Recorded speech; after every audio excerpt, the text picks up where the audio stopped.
que você escreveu Uhum. sobre o papel das mulheres nas empresas brasileiras, você menciona que existe ainda um afunilamento rumo à trajetória das mulheres para o topo das organizações, para a alta administração, né? Comenta para a gente um pouco sobre isso em termos de perspectivas, de desafios que você enxerga nesse modelo. Então, Sayuri, o que que eu posso dizer, né? Para mim é um afunilamento lógico, né? Porque se a gente não compartilha o trabalho doméstico, esse artigo eu escrevi e eu já tenho reformulado ele em que perspectiva? Para mim era óbvio o afunilamento, né? Porque não tem como a gente dar conta de uma carga horária excessiva. Mas o pior é que as mulheres estão dando conta ainda. Tá? Enquanto a gente estiver dando conta da tripla jornada, e eu tenho me entristecido cada vez mais nesse debate das mulheres. Por quê? Porque agora levantou um trabalho da carga mental. A gente está dando conta da carga mental, tá? Por quê? Porque enquanto nós somos jovens, mulheres e muito visionárias e muito saudáveis, a gente vai dar conta, só que há um custo invisibilizado da nossa saúde. Todos os dados demonstram que a saúde das mulheres está muito ruim. De fato, elas estão. A gente não tem tempo nem de menstruar, quem dirá de ficar doente. E eu lembro que isso era uma fala até da minha avó, né? Ela falou, não, eu não tenho nem tempo de ter depressão. E eu pensava, ora, como a pessoa não tem... Né? A gente não tem tempo. E eu até pensei, agora que eu fui contaminada pelo Covid, a minha primeira situação é que eu era a única cuidadora, porque meu marido estava em outro lugar, né? Na época, eu era a única cuidadora e a vigilância me falava, ó, é recomendado que você esteja em isolamento total. Ok, eu tenho uma criança de 7 e uma de 9. Falei, entendi. Como eu poderia fazer, né? Porque eu já estava isolada de todo mundo, né? Porque eu já estava numa segunda onda. Tá, e como você acha, assim, por exemplo, que eu poderia nutrir meus filhos, né? Fazer a comida, que era eu cuidar dos meus filhos. Mãe, a recomendação é que você se permaneça em isolamento total. Tá, tipo, é uma recomendação da vigilância epidemiológica. Ok, mas como eu concretizo isso? Ah, daí. Tá, daí eu falei, ok, então vamos assumir o risco que todos estaremos contaminados logo. Eu estava assintomática, então eu não tinha. Mas eu chorava, a noite inteira eu passei 10 dias velando as crianças, porque existe uma parte do protocolo que você pode ter a tal da falta de ar, né? E ela pode ser muito intensa, então eu estava muito atenta a isso. Então eles faziam todo o monitoramento da saúde, que é aqui onde eu estou. Foi muito bacana, o atendimento é todo muito regulamentar. Mas assim, pensa você passar 10 dias, tipo, a noite inteira acordada, olhando duas crianças que podem, tipo, ter uma falta de ar. Eu falei, gente, nem morrer eu não posso mais, nem, tipo, entende? É esse o lugar. Nem ficar doente as mulheres estão conseguindo ficar mais, porque a gente tem uma febre e continua trabalhando, porque a gente não quer parecer displicente com o trabalho. Então, quando eu escrevi esse artigo do afunilamento, eu ainda estava na presidência da Comissão da Mulher e no embate de tentar lutar por aquele lugar, sem perceber a crueldade que era estar naquilo. O quanto eu paguei para estar naquele lugar. Inclusive, depois disso, eu tirei um ano sabático, porque eu tive muitas questões fisiológicas, eu já não menstruava, porque eu não tinha tempo, né, de menstruar, de ficar observando meu ciclo, como é que eu tinha, porque eu precisava estar num ritmo muito constante, né? A advocacia exige cumprimento de prazo, 24 horas, 48 horas, então assim, não dava para eu ter uma cólica menstrual e nem nada. E eu pensei, gente, eu tenho 34 anos, até quando eu vou viver? Porque a expectativa de vida da população, me parece ser uma falácia, né? A gente nunca vai chegar a 70 anos, né? Nesse ritmo que a gente vai. Porque a gente come pessimamente, a gente se alimenta muito mal, a gente tem uma vida sedentária, a gente tem um estresse mental, uma carga mental pesadíssima de todos, tá? Eu não digo só das mulheres, os homens também estão tendo carga mental. A nossa saúde mental tá demais de comprometida, muito comprometida a nossa saúde mental está. Mas a gente ainda assim está no fluxo. Então, eu nunca imaginei uma pandemia, né? Eu nunca imaginei, acho que ninguém imaginava. Eu tirei, então, um período sabático o ano passado, foi inteiro de eu conseguir olhar para o meu corpo, conseguir ter minhas necessidades fisiológicas atendidas, né? Tipo, comer no horário, cuidar dos meus filhos, dar uma alimentação um pouco mais natural, sabe? Almoçar com eles. Então, assim, eu falei, gente, eu vou abrir mão de tudo para ter o básico, assim, tipo, eu preciso disso, né? Deitar na rede um pouco com eles, conseguir ter um tempo de qualidade, né? Para eu ler com eles sem pensar que eu tenho 5 processos que eu vou ter que acordar de madrugada para fazer, né? Aquele movimento. E foi rejuvenescedor, assim, eu acho que se a gente abrisse mão, a gente não aceitaria estar em tantas organizações cruéis, né, com os humanos, eu digo, muito cruel. Então é um pouco disso, né? Eu acho que esse afunilamento diz muito do compartilhar do trabalho doméstico e da forma como a gente consome a nossa vida, né? Que eu acho que é um pouco disso. A gente trabalha num modo excessivo sempre, assim, sempre, num ritmo acessível sempre. Sim. Eu acho que é um pouco desse afunilamento que diz, né? Enquanto os homens estão no topo, eles estão em que condições? Que eu acho que é aquela pergunta inicial, quem cuida de quem? Quanto o homem cuida que está nesse lugar? É. Ele não cuida de ninguém. Possivelmente ele é cuidado por um grupo de mulheres, ou hoje em dia que as mulheres não aceitam mais esse papel, ele é cuidado pela mãe, ele é cuidado por uma empregada, por uma governanta, pela rede de prostituição que ele pode pagar, né? Então, assim, por muitas questões ele pode ser sustentado, né? Se a gente olhar para ele de fato e ver como ele está nesse ciclo do cuidado, ele possivelmente também não está. Ele está esgotado. Então, ele também rompeu vínculos afetivos, ele também se separou, ele também tem 4 casamentos. Então, também não é uma vantagem estar nesse lugar, entendeu? Então, se as mulheres chegarem nessa corrida para dizer, uau, que é onde eu cheguei, uau, estou no topo, tá, e agora? E agora pode voltar, porque é um lixo ficar nesse lugar, você vai morrer, entendeu? Mas pode voltar. E não é à toa que a gente observa, eu mesmo no meu ciclo de convívio, tenho N exemplo de mulheres com cargos executivos em grandes corporações, que quando tiveram seu primeiro, segundo filho, optaram por abandonar o modelo corporativo, né? Porque é muito difícil hoje, no modelo que se tem, você conseguir conciliar as duas coisas, né? Eu mesma fui um exemplo disso, né? Passei 15 anos no mundo corporativo, até que chegou um momento da minha vida, depois que a Sara nasceu, a minha segunda, né? Que eu não conseguia mais conciliar. Não conseguia entregar aquilo que a empresa esperava de mim e, ao mesmo tempo, sempre com aquela ideia de que estava devendo em casa. Sabe assim? Então, você não vai bem nem de um lado nem do outro, no final das contas, né? Porque você tá lá com a cabeça aqui, aí você tá aqui com a cabeça lá. Então, realmente é um modelo muito, assim, oneroso, né? Para esse lugar que a gente se coloca enquanto cuidador e tudo mais. E agora, na pandemia, eu tenho observado a maioria das minhas amigas e mulheres que eu conheço que estão trabalhando em home office, estão ainda trabalhando mais do que se estivessem nos escritórios. E aí, muitas delas afastaram as funcionárias, então, bem ou mal, estão tendo que administrar as questões domésticas. Tem o EAD das crianças, então, ensino à distância, que você tem que dar uma assessoria, né? Então, e aí, como é que você faz, né? No meio de tudo aquilo. Reuniões sendo marcadas em horários que você deveria estar oferecendo jantar para os seus filhos, você tem que estar ali numa vídeo, num call, porque aí é muito mais cômodo, né? Parece que você está disponível 24 horas. Então, assim, eu vejo que esse contexto da pandemia mexeu muito com tudo isso, com esses lugares. E a mulher, quer queira ou não, como você disse, a gente ainda assume, né, esse papel da casa, muito à frente dos filhos, e a mulher que é executiva também quer tirar 10 na empresa, né? Então tem aquela autocobrança. E aí, assim, no teu olhar, como essa mulher mãe pode administrar e vamos dizer assim, se autoequilibrar no meio de tantas funções, no meio de tantos papéis e no meio de uma sociedade que ainda não tem essa maturidade, né? Como você falou que alguns países nórdicos já estão mais avançados nesse sentido das políticas do cuidado. Como você acha que a gente pode tentar chegar num ponto de equilíbrio mínimo? Dizendo... Então, 2 questões que eu queria falar, assim, que me fizeram, me tocaram, né, da tua fala. Uma delas diz respeito ao privilégio, né, que você não mencionou isso, mas eu acho que poder escolher é um privilégio, né? Sair do trabalho e não sair, eu compartilho do mesmo privilégio, toda vez eu faço esse reforço, né? Tirar um ano sabático, super privilégio. Ainda que eu reduzi todo o meu padrão de vida, diminui muitas coisas, eu ainda abri mão, eu já tinha, né, desde que eu tive as crianças, eu incluí, cuidar é parte do meu trabalho. Eu só vou engravidar quando eu puder tirar uma licença maternidade de 2 anos. Eu me coloquei essa meta, que não era uma meta estatal, mas era uma meta que eu profissionalmente, nós, na nossa dinâmica familiar, a gente conseguiu conciliar. E você se preparou para isso, né? Nos preparamos, então, para fazer esse tipo de... E não era só as finanças. Naquele momento eu pensava que era só grana que fazia. tá? O negócio acontecer. Não é.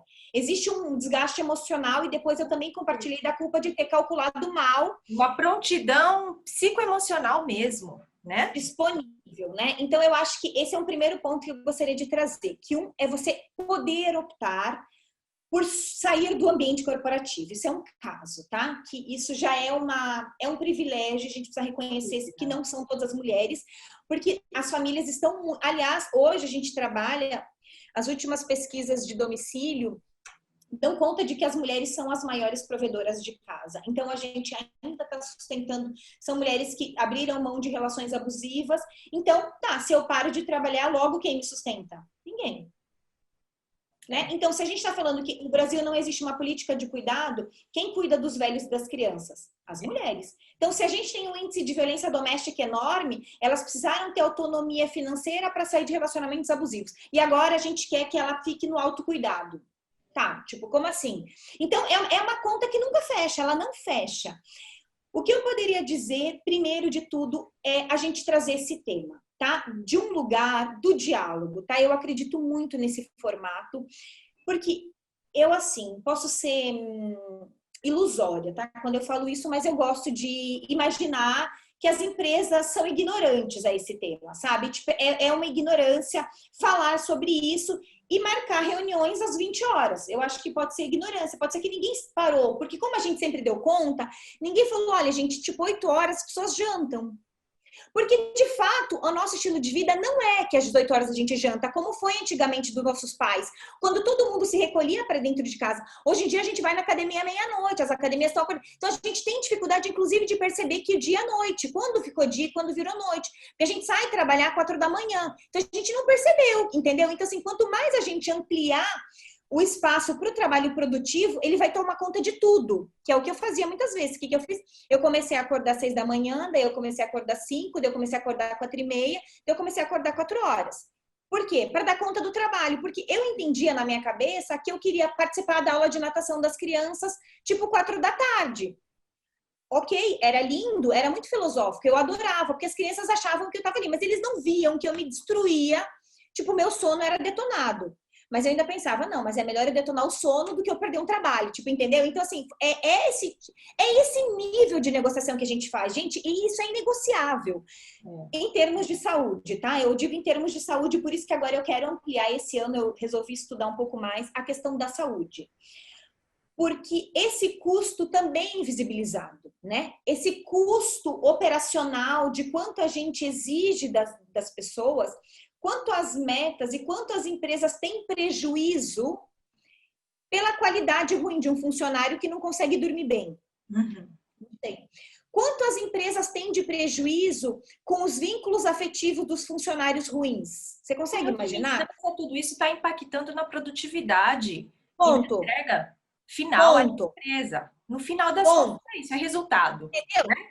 Pronto. Então, assim, eu quero muita meta. Ok, mas assim, quanto eu posso imaginar que um funcionário que chega, que uma funcionária que chega violentada, por exemplo, que sofre agressão verbal, moral, vai trabalhar? Que qualidade de trabalho ela pode ofertar para a minha empresa, né? Pensando assim, sendo que eu sou a super diretora, né? Pensando. Então, como eu posso imaginar que o homem que passa por 10 processos de divórcio, ele não tem vínculo com o filho, ele está num processo de guarda litigioso com uma... Tá, que tipo de pessoa é essa que ele vai poder oferecer para a empresa? Ponto. E eu acho que talvez a pergunta que você me fez é a gente trazer para isso. E eu acho que não só das mulheres, mas dos homens falar, meu, você pensa que eu sou um robô? Você acha que eu sou... Que eu tenho a impressão de que a gente começa a enfrentar limites, romper limites do cuidado. E eu não estou falando do cuidado, gente, da meditação, da yoga, não estou falando desse lugar. Estou falando de um lugar básico, comer, se nutrir de alimentos sabe? Não se entregar ao álcool. Se a gente começar a ver, né, com os nossos funcionários, que índice de alcoolismo a gente está tendo, de tabagismo a gente está tendo, de alimentação, que tipo de alimentação, isso impacta o resultado financeiro da empresa. Quanto que a gente vai olhar para isso, entendeu? Quanto o nosso funcionário trabalha preocupado se o filho dele está sendo bem atendido na escola. E agora que ele está em casa, né? Que metas são essas que a gente vai trabalhar agora com o EAD na casa, com a reunião marcada todo dia? Gente, aonde a gente pretende chegar, entendeu? Eu acho que são coisas irreais, e se a gente não consegue trabalhar E eu acho que é pelo diálogo, Sayuri, porque assim, eu tenho visto um movimento feminista muito legal ter levantado uma bandeira, ele trouxe ganhos enormes para todas as mulheres.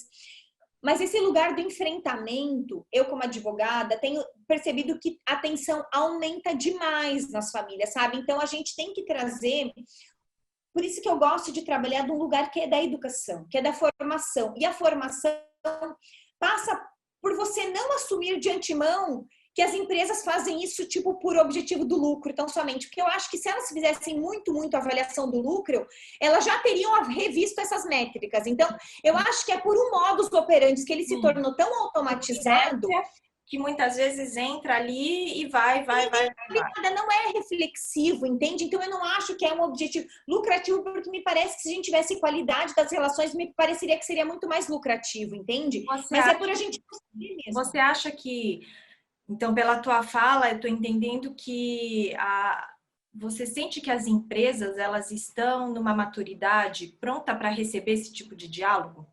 Não acho. Funcionários, porque pense que é uma posição, eu fico pensando, muito delicada também, né? Você levantar essa bandeira no teu ambiente corporativo, né? E depois ser estigmatizado, né? Ou colocar em risco tua carreira ou até o teu cargo.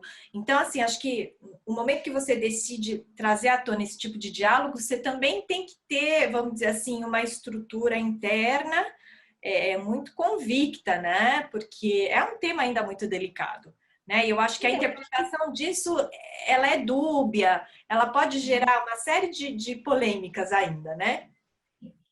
Eu gosto de pensar que esse é um debate que o lado da força tem que trazer, não é o lado do fraco que tem que trazer. Então, nesse caso, eu acho que a empresa precisa olhar para esse cenário como tentar encontrar formas, por exemplo, da gente começar. Se eu acho que se a alta gestão, que é o caso das mulheres, né? A gente viu muitas mulheres seguindo na alta gestão. Quando elas conseguiam chegar, elas conseguiam trazer alguns temas. Os homens, por uma série de construções culturais, não trazem o tema da esfera pública, da esfera privada, desculpa, para dentro do trabalho. Então, o que eu acho? As empresas estão preparadas? Não estão. Elas vão trazer esse debate? Não vão, porque elas não sabem resolver. Por isso que eu acho que é tão importante a formalização legislativa desse trabalho. Por quê? Porque as empresas que já abriram, por exemplo, comitês de gênero, por conta desses inconvenientes que a gente foi percebendo assim, ó, tinha muito assédio moral, então foram denunciadas por assédio moral. Então, como assim eu estou entendendo o que está acontecendo na minha empresa? Não sei. Agora, na pandemia, por exemplo, muitas empresas me procuraram para fazer reuniões de demissões, por exemplo. Por quê? Porque a gente não tem tato para fazer isso. Nunca tiveram tato para fazer nada.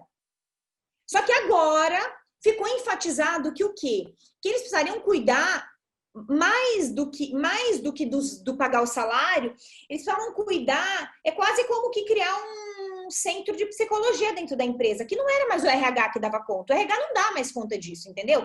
É um RH que trabalha com questões do tipo assistência social, entendeu? Aqueles que não têm condição, porque quem que teve escola particular está tendo EAD desde o começo da pandemia. Aqueles que estavam em colégio público, de novo, o nosso gap da desigualdade, não está tendo aula de nenhuma qualidade. Então, assim, como eu que antigamente cuidava só do meu filho na hora de dormir, eu pegava ele à noite na escola e dava mais ou menos um banho e colocava para dormir, agora eu tenho que acordar, dar café da manhã, preparar um almoço, estar na reunião, fazer uma tarefa, ou interter ele, sei lá, brincar com ele, olhar para a cara dele e falar, filho, você tá ansioso, por que você tá comendo muito, sei lá, entendeu? Como eu vou fazer isso agora? Entende? Então, eu acho que, assim, a pandemia abriu esse espaço, pelo menos para ver que as pessoas são seres humanos, tipo, elas não são robôs. Tipo, elas não têm uma carga de disponibilidade inesgotável. E aí, o meu chamado é para as mulheres, porque enquanto a gente for um coração de mãe aberto, que sempre cabe mais um, a gente vai continuar ampliando os limites possíveis. E meu convite é para a gente restringir, tipo, eu dou conta só e tão somente de fazer o almoço. O restante a gente vai fazer outra coisa, assim, sei lá.